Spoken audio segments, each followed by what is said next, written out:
नमस्कार दोस्तों, मैं देवव्रत देव आप सभी को अपने चैनल ज्ञान भारत पर स्वागत करता हूं। दोस्तों, जैसा कि हम जानते हैं कि सीबीएसई बोर्ड हो, चाहे बिहार बोर्ड हो, आईसीएसई बोर्ड हो, यूपी बोर्ड हो या किसी और अन्य राज्य के स्टेट बोर्ड्स हो, सभी के परीक्षाओं के परिणाम लगभग अब आ चुके हैं और जो बच्चे अच्छे मार्क्स से पास किए हैं उनको हजारों लाखों बधाइयाँ हो। लेकिन दोस्तों, ऐसा सुनने में आ रहा है कि बहुत सारे बच्चे, बहुत सारे हमारे मित्र हैं, बहुत सारे हमारे दोस्त सुसाइड कर रहे हैं। मैंने आज ही पेपर में पढ़ा है कि एक बच्चे ने सुसाइड कर लिया। मेरे दोस्त ने भी व्हाट्सएप के स्टेटस में लगाया कि एक बच्चे ने कम मार्क्स आने के चलते, फेल होने के चलते सुसाइड कर लिया। दोस्तों, ये हमारे इंडियन एजुकेशन सिस्टम का ही सारा दोष है जो बच्चों को इस तरह प्रेशराइज कर रहा है। तो आज हम इस वीडियो में इंडियन एजुकेशन सिस्टम की बख्शिया उधेड़ने वाले हैं, किस तरह ये हमारे बच्चों पर दबाव डाल रहा है, सुसाइड के लिए मजबूर कर रहा है। तो आइए इस वीडियो में हम जानते हैं और इसको संपूर्ण तरीके से देखते हैं। दोस्तों, ये हमारे एजुकेशन सीरीज का फर्स्ट पार्ट है और सेकंड पार्ट भी जल्द मैं यूट्यूब पे अपलोड करूंगा, उसे भी आप जरूर देखें। तो चलिए देखते हैं। नेशनल क्राइम रिकॉर्ड ब्यूरो के अनुसार हमारे देश में हर घंटे एक स्टूडेंट सुसाइड कमेंट करता है। ईयर 2016 में 9478 स्टूडेंट्स ने, ईयर 2017 में 9905 स्टूडेंट्स ने और ईयर 2018 में 10159 स्टूडेंट्स ने सुसाइड कमेंट किया। New Delhi based employment solution company inspiring minds के अनुसार देश के 80% इंजीनियर कोई कंपनी में काम करने लायक ही नहीं है। हमारा देश सबसे ज़्यादा इंजीनियर प्रोड्यूस करता है, मगर हम इनोवेशन की बात करें तो हम 52nd पोजीशन पर आते हैं। हमारे पास क्वांटिटी तो बहुत है, लेकिन क्वालिटी में हम बहुत पीछे रह जाते हैं। Centre for monitoring Indian economics के अनुसार हमारे देश में अनएम्प्लॉयमेंट रेट 7.78% तक पहुंच गया है।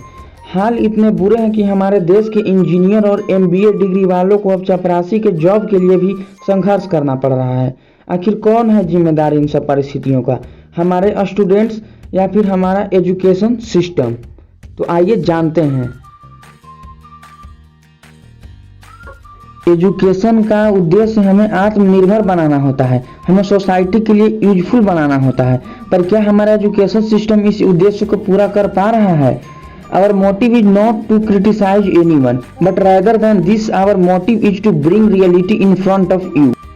हमारा एजुकेशन सिस्टम आजकल हमें एजुकेट नहीं कर रहा है, बस एक चलता फिरता रोबोट बना रहा है जिसे बस अपने मार्कशीट पर अच्छे मार्क्स लाने होते हैं, फिर चाहे उसे कुछ समझ में आए या ना आए। हमारे एजुकेशन सिस्टम ने हमारे सामने ऐसा कम्पिटिटिव इन्वायरमेंट क्रिएट कर दिया है जिसे हर स्टूडेंट एक दूसरे स्टूडेंट्स को पीछे करने में लगा है। कोई नॉलेज की तो बात ही नहीं करता, सब के सब सिर्फ मार्क्स के पीछे ही भागे जा रहे हैं। स्टूडेंट्स की क्रिएटिविटी और इमेजिनेशन का इनहेल करने के बजाय उन्हें सिर्फ एक रट्टू टोंटा बनाकर रख दिया जा रहा है। हमारा एजुकेशन सिस्टम सिर्फ मार्क्स पर फोकस करता है। मार्क्स की इम्पोर्टेंस इतनी ज़्यादा बढ़ा दी गई है कि हमारे स्टूडेंट्स अपना कैरियर इंटरेस्ट के अकॉर्डिंग नहीं, बल्कि मार्क्स के अकॉर्डिंग चूज कर रहे हैं। अगर 10th में अच्छे मार्क्स आए तो स्टूडेंट्स को इंजीनियर और डॉक्टर बनाने के लिए साइंस दिला दिया जाता है। अगर एवरेज मार्क्स आए तो कॉमर्स दे दिया जाता है और अगर फिर कम मार्क्स आए तो सिर्फ आर्ट्स का सहारा दे दिया जाता है। गलती सिर्फ हमारे एजुकेशन सिस्टम की ही नहीं, हमारे मेंटलिटी की भी है। इस कमी को दूर करने के लिए हमारे एजुकेशन सिस्टम को चाहिए कि स्टूडेंट्स के लिए कैरियर काउंसलिंग प्रोग्राम कंडक्ट करे, जिससे कि हमारे स्टूडेंट अपने इंटरेस्ट को पहचान सकें और उसके अकॉर्डिंग ही अपने सब्जेक्ट को चूज कर सकें।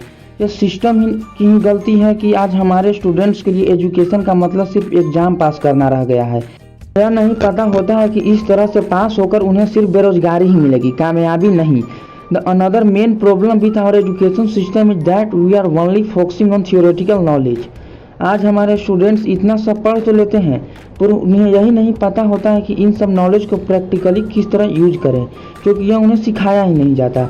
हम सिर्फ उन्हें थियोरेटिकल नॉलेज देते हैं, पर अब हमें ज़रूरत है कि हम स्टूडेंट्स को थियोरेटिकल नॉलेज के साथ साथ प्रैक्टिकल नॉलेज भी दें, ताकि इस नॉलेज को और प्रैक्टिकली यूज कर पाए अपने लाइफ में। आज हमें ऐसे एजुकेशन सिस्टम की ज़रूरत है जो हमारे स्टूडेंट्स को आत्मनिर्भर बनाए, क्रिएटिव, कॉन्फिडेंट और क्रिटिकल थिंकिंग को इम्प्रूव करे, इनोवेटिव बनाए और उन सब से ऊपर उन्हें एक अच्छा इंसान बनाए। इसके लिए हमें अपने एजुकेशन सिस्टम में कई बदलाव लाने होंगे, जैसे कि हमें सिर्फ मार्क्स पर फोकस करने के बजाय स्टूडेंट्स को ओवरऑल ग्रोथ पर फोकस करना होगा।